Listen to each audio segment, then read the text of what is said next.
Bismillahirrahmanirrahim. Assalamualaikum warahmatullahi wabarakatuh. Perkenalkan, nama saya Tiara Putri Pratiwi. Saya perwakilan pembimbing dari SDN Pasirangin. Pada video kali ini, saya akan mempresentasikan hasil review buku yang telah saya buat di tantangan Leksam Bedas bulan Februari. Buku yang saya baca yaitu berjudul Cut Metia oleh A.M. Rustandi. Ini adalah hasil review yang telah saya buat. Saya mengambil model paragraf AI.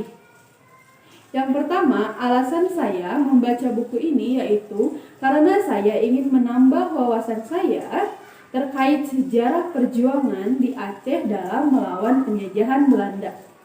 Isi buku ini menceritakan seorang wanita tangguh bernama Cut Metia yang sangat mengorbankan hidupnya selama 20 tahun untuk melawan penjajahan Belanda.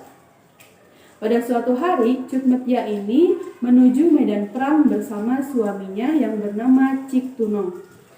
Mereka bersama-sama membangkitkan semangat kaum wanita di Aceh untuk sama-sama bahu-membahu melawan para penjajah Belanda bersama dengan kaum pria.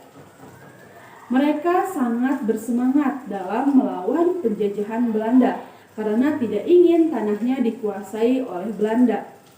Namun pada suatu ketika, Cik Tunong ini ditangkap oleh Pandalen yang merupakan pembesar Belanda.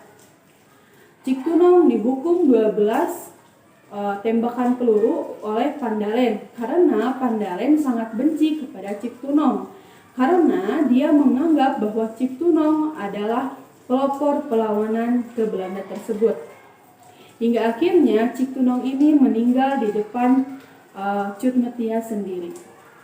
Namun ada satu amanat dari Cik Tunong yang mengatakan bahwa Pang Nangru yang merupakan pimpinan perlawanan di Aceh harus menikahi Cut Metia agar Cut Metia bisa melanjutkan perjuangannya melawan Belanda. Akhirnya Pang Nangru menikahi Cut Metia dan mereka kembali melawan Belanda. Namun, lagi-lagi di tengah perjuangan mereka, Pang Nangru meninggal di tangan Belanda lagi. Sudah 2 lelaki yang diambil oleh penjajah Belanda, sehingga menyebabkan Cut Metia sangat benci kepada Belanda. Kemudian, Cut Metia tidak patah semangat. Dia sendiri yang menjadi pemimpin perang pada saat itu. Hingga pada akhirnya, setelah ia berusia 50 tahun, dia diserang berbagai penyakit karena usianya. Hingga pada akhirnya dia meninggal karena penyakitnya tersebut. Namun semangat rakyat Aceh tetap bergejolak. Mereka tetap melawan para penjajah Belanda. Hingga akhirnya tanah Aceh tetap utuh dan tidak diambil oleh Belanda. Hal ini berkat adanya perlawanan dari para pimpinan perang seperti Cut Metia, Cik Tunong, kemudian ada Pang Nangru dan lain sebagainya.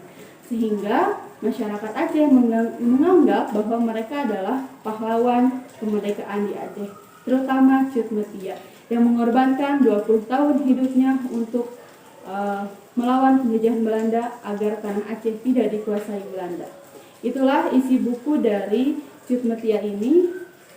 Hikmah yang dapat saya ambil dari buku ini yaitu kita harus bekerja keras, tidak boleh menyerah, tetap berusaha dan berjuang, kemudian harus ikhlas dalam menerima takdir yang telah Tuhan berikan.